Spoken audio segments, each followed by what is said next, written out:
Okay, hello everyone. My name is Jaime Alonso Candau, and I'm going to be talking today about how to integrate and deploy Dynamo scripts at scale. So first of all, we're a small company. I work at Nonica.io, and we are based in Netherlands.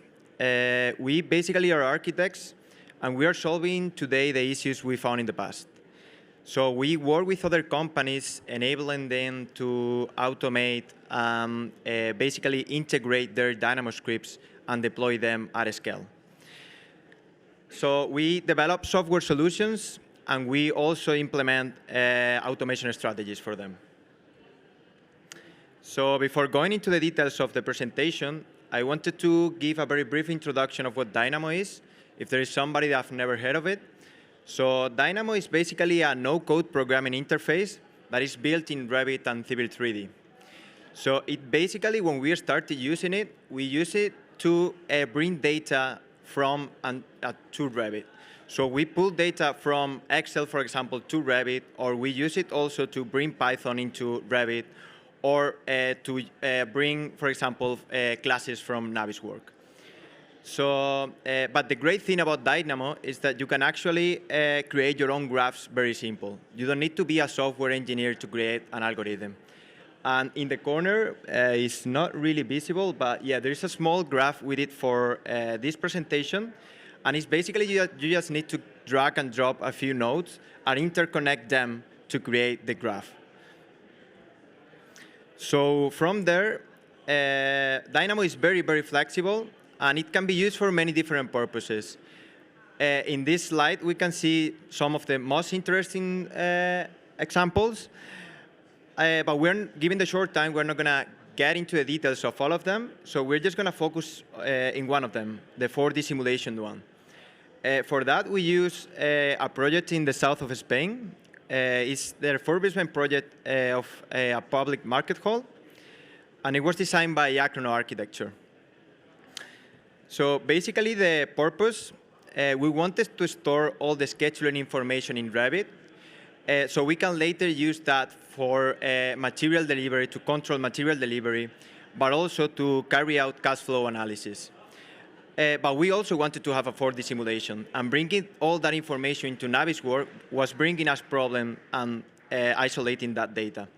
So what we did is we create parameters in all the geometry. We store all the scheduling information there. And we created in Dynamo a 4D simulation engine that can be run directly in Revit. So the script, what it basically does, it gathers all the geometry, orders it by date, and then depending if the element is demolished or built, it is either hide or shown in the view. We also included some temporary elements, such as scaffoldings, tracks to take away the waste.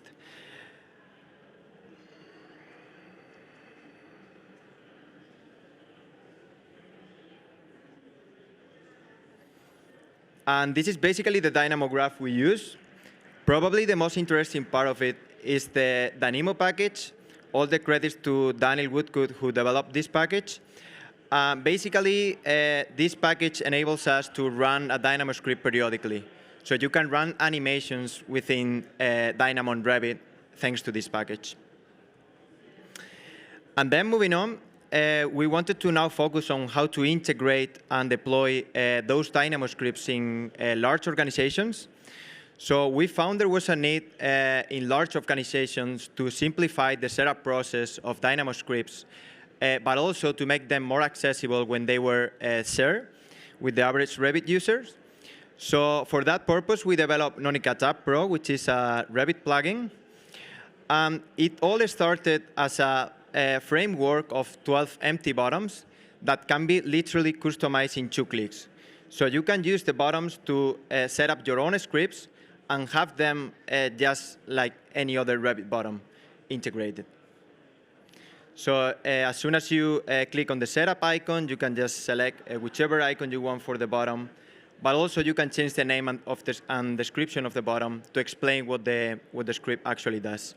It may look very simple, but when you are deploying your Dynamo scripts in our organizations, it's very helpful to have all the explanation of the scripts attached to the script. So you can actually explain to whoever is getting the script what it does. And the execution. Well, the execution is pretty simple. You just can click on it just as any other Revit button, and it will run Dynamo in the background and bring all the values to Revit directly. But also, you can set up, for example, input nodes, and you can, and our app detects those input nodes, and you can input data in your script directly from Revit without having to actually open Dynamo. So in this case, we mark 2 Revit categories as is input, and then we get asked for those values. This is a class detection script. It basically creates a class per class detected between the 2 Revit categories we selected. But we also get notified in real time if the script was run successfully or if there was warnings or errors in the execution. But the cool thing is we also created our own keyboard shortcut system. So you can actually run your Dynamo script directly by just pressing a button in the keyboard. So for example, if you want to set a keyboard shortcut for a button, you can just go into the setup details and you easily set it up. But if you go to a second button and put the same keyboard shortcut, you can create a playlist. And that will mean that every single script in that playlist is going to be run just after the other when you click on that keyboard shortcut. And you also get notified of all the scripts and how they are run on real time if there are errors or warnings again.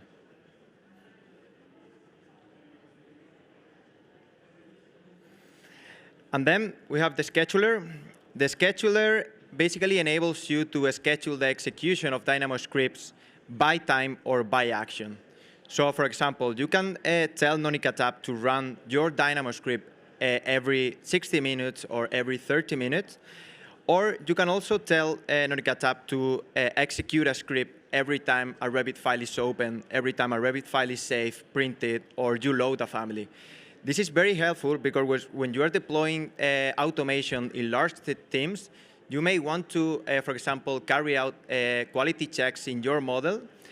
So your employees or your users doesn't even have to press on the button. The check is automated in their workflow.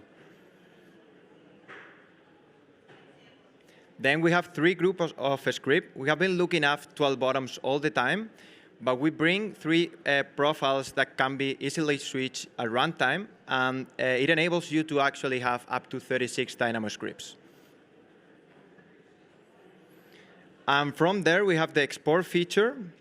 So the export feature, basically, you are going to create one .nonica file that is going to gather all the information about your whole toolbar.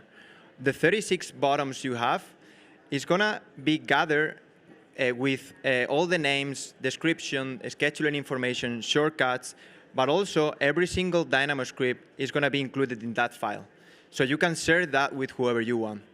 But also, in that process, our app scans every single Dynamo script that you have in your toolbar and include all the packages necessary to run them properly. So it really simplifies the setup process. For importing, it is also very, very simple. You just need to go into the import and select the .nonica file you want, and then the 36 Revit bottoms comes straight away.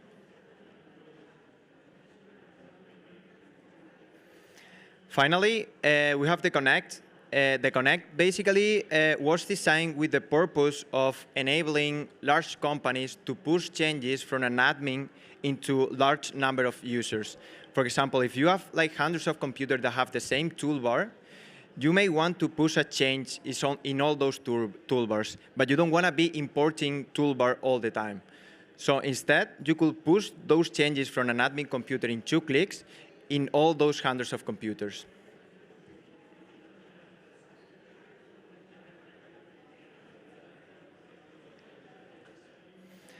And finally, we got to the data analytics section. This is something we are currently working on, and we plan to release in the next few weeks.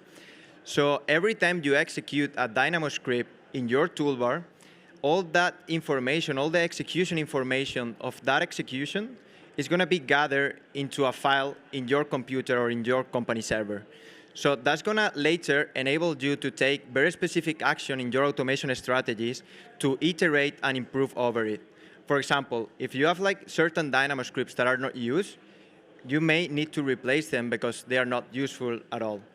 Or also, if you have like some of them that are usually run with errors, you can, of course, update them or replace some of their packages or nodes. Additionally, we bring user information to that record, so you can actually take actions, for example, propose training to your company if somebody is not automating tasks, or if somebody is not automating those tasks.